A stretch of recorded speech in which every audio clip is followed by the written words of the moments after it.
ये मैंने वो काम किया जो कराची वाले चाह रहे थे। चोरों का क्या होगा, डकैतों का क्या होगा, जो नादरन बाईपास पे चोरी करते थे, लूटते थे? उनको हमारे से लेना देना आपने नहीं। उनको बर्बाद कर दिया। हमने उनको हाथ जोड़ा, बाबा साईं इतने से परे हो जाओ। सर वो ये इधर से परे। पार्किंग कोई नहीं ले रहा यार। तो ये अवामी मंडी है, ये लोगों की आसानी के लिए लगाया है। लाला 2026 में आपने अवाम के लिए आसानी पैदा की है, जबकि हमें यकीन नहीं आ रहा। आप यकीन माने, मुझे यकीन नहीं आ रहा। हम अवाम की वोट पे आए, अवाम के लिए काम कर रहे हैं। लाला मुझे चूटी काटे लाला।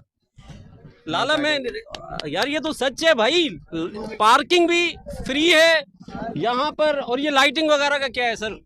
कुछ भी नहीं है, आप पूछ सकते हैं। न लाइटिंग की न पानी की, किसी चीज का पैसे तो नहीं। मैं 4-5 लाख में मुझे गाय मिल जाएगी?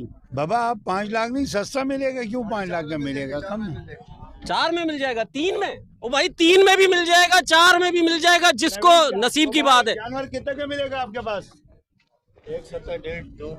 ओ भाई 1.5-2 का मिलेगा लाला। ये बताएगा, ये बताएगा। लाला लाला सर, मैं ये कितने तक का जानवर मिलेगा भाई? 1.5 है, 1.70 है। यार मैं ख्वाब, आप भी मारो इधर।